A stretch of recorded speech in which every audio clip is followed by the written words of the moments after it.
গোলা রুটি বা তাল পিঠে, তোমাদের যেটাই ইচ্ছা সেটাই বলতে পারো। তবে তালের কিন্তু আমরা অনেক রকম রেসিপি খেয়েছি, এই রেসিপিটা একেবারে কিন্তু আমি নতুন রকমের তোমাদের সামনে তুলে ধরলাম। তো hello everyone, welcome back to my channel Payel lifestyle. কেমন আছো তোমরা সবাই? আশা করি ভালো আছো। তোমাদের আশীর্বাদ ও ভালোবাসায় আমিও বেশ ভালো আছি। আর ভালো আছি বলেই আবারও চলে এলাম বন্ধুরা তোমাদের মাঝে নতুন আরও একটা রেসিপি ভিডিও নিয়ে। হ্যাঁ, আজকের রেসিপি হচ্ছে তালের পিঠে বা তালের গোড়া রুটি। কীভাবে তৈরি করলাম সবটাই আজকে এই ভিডিওর মধ্যে তোমাদের সাথে শেয়ার করব। তো বন্ধুরা একদম স্কিপ না করে পুরো ভিডিওটা কন্টিনিউ করো, আশা করি ভালো লাগবে। তালের গোলা রুটি বা তাল পিঠে তৈরি করার জন্য এখানে আমি প্রথমেই দেখতে পাচ্ছ একটা মিডিয়াম সাইজের তাল নিচ্ছি। তালটা কিন্তু বেশ ভালোই পাকা, আর দেখতে পাচ্ছ কালো কালারের তাল, আর এই তালগুলোই কিন্তু খেতে বেশি ভালো হয়, মিষ্টি হয়। তো তালটা কিন্তু বেশ পাকা। আর এই যে দেখো তালের খোসাটা আমি এইভাবে এখন ছাড়িয়ে নিচ্ছি, আর ছাড়ানোর আগে কিন্তু তালটাকে আমি ধুয়েও নিয়েছি। আর তালটা কিন্তু ছাড়িয়ে দিচ্ছে আমার হাজব্যান্ড। আমার এই কাজে কিন্তু হাজব্যান্ড আমাকে অনেকটাই হেল্প করেছে। তো তালের খোসাটা ছাড়িয়ে এখন তালটাকে দেখো দুটো করে ভাগ করে নেওয়া হবে। আর তালটা দেখে বুঝতে পারছো ভীষণ পাকা। হ্যাঁ, আর তালের পিছনের দিকে দেখবে এরকম একটা অংশ থাকে, সেটাকে তোমরা তালের আঠিটাকে দুটো ভাগ করেও এরকমভাবে তুলে ফেলতে পারো, যেটাকে শিরা বলা হয়, বা ভাগ করার আগেও তুলতে পারো। তো যাই হোক, এটাতে কিন্তু দুটো আঠি রয়েছে, মানে ওই যে তালটা মিডিয়াম সাইজের ছিল সেই কারণে। তো এখন তাল থেকে কিন্তু রসটা বার করা হবে বা পাল্প বার করা হবে। কিভাবে বার করবে সেটা তোমাদেরকে দেখাচ্ছি। আজকে কিন্তু হাজব্যান্ড তালের পাল্প বার করছে। তোমরা আমার ভিডিওতে এর আগে তালের বড়া রেসিপি দেখেছো, সেখানে আমি একরকমভাবে মানে তালের পাল্প বার করেছি, আর হাজব্যান্ড আর একরকমভাবে তৈরি করলো। ওই যে ওইভাবে হাত দিয়ে একটু জল নিয়ে কিন্তু গুলে ওইভাবেই বার করেছে। তারপরে দেখো অনেকটা পরিমাণে কিন্তু তালের পাল্প বার হয়েছে, আর একটু জল তো অ্যাড হয়েইছে, দেখতে পেয়েছো। তারপরে আমি একটা ঝুড়িতে ছেঁকে নিয়েছি, কেননা ওইভাবে তালের পাল্প বার করলে অনেক সময় তালের ভিতরে যে শ্বাসগুলো থাকে না, সেগুলো মিশে থাকে। তো সেটাকে কিন্তু ছেঁকে বার করে নিতে হয়, না হলে কিন্তু খাওয়ার সময় মুখে পড়লে বাজে লাগবে। তো এরপরে বন্ধুরা আমি এই তালের পাল্পের মধ্যে কিন্তু আমি 1.5 বাটি পরিমাণ আটা নিচ্ছি। তোমরা আটার জায়গাতে যদি চালের গুঁড়ো পাও তাহলে কিন্তু বেস্ট হবে। চালের গুঁড়োটা হাতের কাছে না পাওয়ায় আমি আটা অ্যাড করেছি। তারপরে যে বাটির পরিমাণে আটা নিয়েছি সেই বাটির হাফ বাটি পরিমাণে চিনি অ্যাড করলাম, যেহেতু তালটা অনেকটাই মিষ্টি। তারপরে একটু স্বাদ ব্যালেন্স রাখার জন্য লবণ, আর হাফ বাটি পরিমাণে সুজি অ্যাড করলাম। সমস্ত উপকরণ অ্যাড করা হয়ে গেছে।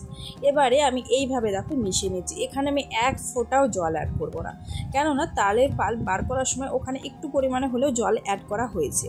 আর তার পরবর্তী হচ্ছে এখানে আমি জলটা অ্যাড করলে কিন্তু আরও টেস্ট বা স্বাদ যেটাই বলবে খারাপ হয়ে যাবে। সেই কারণে আমি জল অ্যাড না করে পুরো তালের রসের সাথে কিন্তু এই আটাটাকে আমি সুন্দরভাবে মিক্স করে নেব। আর মিক্স করতে করতে দেখো ব্যাটারটা এরকম পর্যায়ে এসেছে, খুব সুন্দর হয়েছে। এবারে কিন্তু আমি হাতের সাহায্যে এইভাবে অনেকটা সময় কিন্তু ফেটে নিয়েছি। ফেটে নিলে কিন্তু তাল পিঠেগুলো ভীষণ ভালো হবে।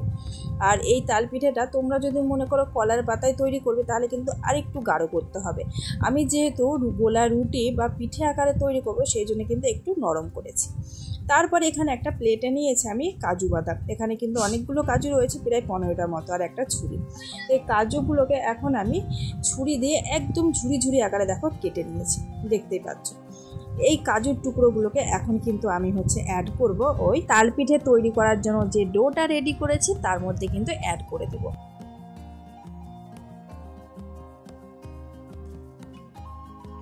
অ্যাড করার পরে এইভাবে হাতের সাহায্যে আবারও আমি সুন্দরভাবে ডোর সাহায্যে পুরো কাজু বাদামের টুকরোগুলোকে মিশিয়ে নেব, যাতে মানে সমানভাবে কিন্তু মিশে যায়।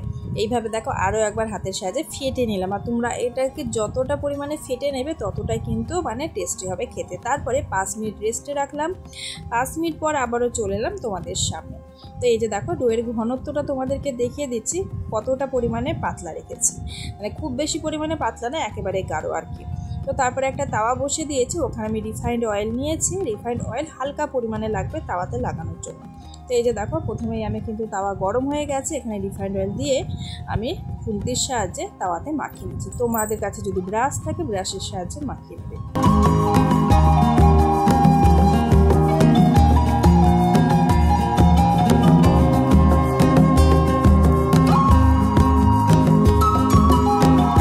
তাওয়ার চারপাশটাতে বেশ ভালোভাবে কিন্তু তেল মালিশ করে নিয়েছি, যাতে পিঠেটা ওঠার সময় খুব ভালোভাবে ওঠে। তারপরে এই যে চামচটা দেখছো, 1 চামচ পরিমাণে কিন্তু এখানে আমি তালের গোলা অ্যাড করলাম। এবারে আমি হাতের সাহায্যে দেখো সুন্দরভাবে পিঠেটাকে তৈরি করব। অ্যাকচুয়ালি তোমরা গোলা রুটি তৈরি করো বন্ধুরা, সেই গোলা রুটির আকারে কিন্তু আমি এই তাল পিঠেটাকে তৈরি করব।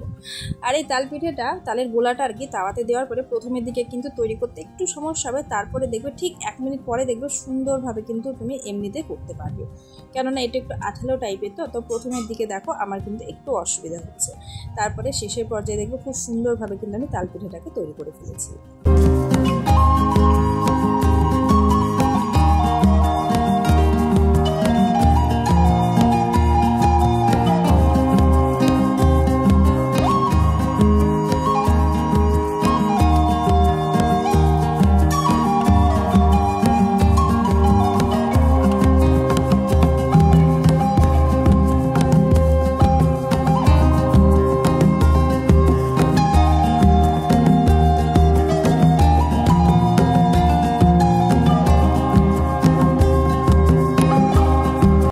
বন্ধুরা ফাইনালি কিন্তু আমি তাল পিঠেটা তৈরি করে ফেলেছি।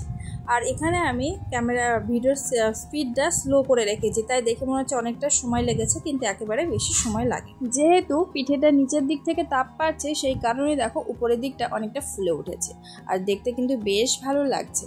আর বেশি সময় লাগবে না বন্ধুরা। আর তাছাড়া দেখো খুব সহজেই কিন্তু পিঠেটা এপিট ওপিট তোলা যাবে, মানে তাওয়ার সাথে লেগে যাবে না। আর তেলটা কিন্তু এক পিঠেই অ্যাড করতে হবে, উপর পিঠে কিন্তু অ্যাড করার প্রয়োজন নেই। নিচ পিঠে শুধু জাস্ট পিঠেটা তৈরি করার সময় একটু অল্প পরিমাণে তেলটা অ্যাড করবে, যাতে পিঠেটা উঠে যায়। এক পিঠ উঠে গেলে আর এক পিঠ খুব সহজে কিন্তু পাল্টে দেওয়া যাবে, এমনকি ওঠানোও যাবে।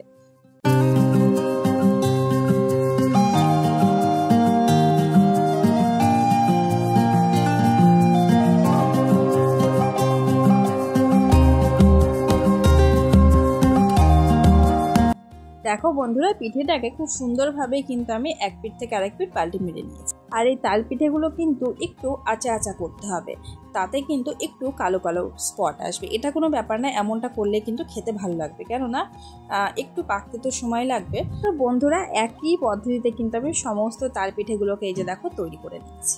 আর দেখতে যতটা সুন্দর হয়েছে খেতে ততটা সুন্দর হয়েছে। আর দেখো ভীষণই কিন্তু সফট হয়েছে, যেহেতু আমি আটা দিয়ে তৈরি করেছি তাই কিন্তু সফট হয়েছে। তোমরা চাইলে চালগুলো দিয়ে তৈরি করতে পারো, আরও টেস্টি লাগবে। তো এই যে দেখো, আর খেতেও বেশ ভালো হয়েছিল। তো যেসব বন্ধুরা এখনো পর্যন্ত এই রকম তাল পিঠে বা তালের গোলা রুটি তৈরি করনি বা তৈরি করে খাওনি, তারা অবশ্যই আজকের ভিডিওটা দেখে ঝটপট করে তৈরি করে খেলো। এখনই কিন্তু তাল রয়েছে, তালের সিজন কিন্তু এখনো শেষ হয়নি, তাই আর দেরি না করে ঝটপট করে আজকেই বানিয়ে ফেলো। তো বন্ধুরা অবশ্যই কমেন্টে জানাবে তাল পিঠেগুলো কেমন হয়েছে। আজকের মতো এখানেই বিদায় নিলাম, দেখা হবে আবারও নতুন কোনো ভিডিওর সাথে। ভালো থেকো বন্ধুরা, টাটা।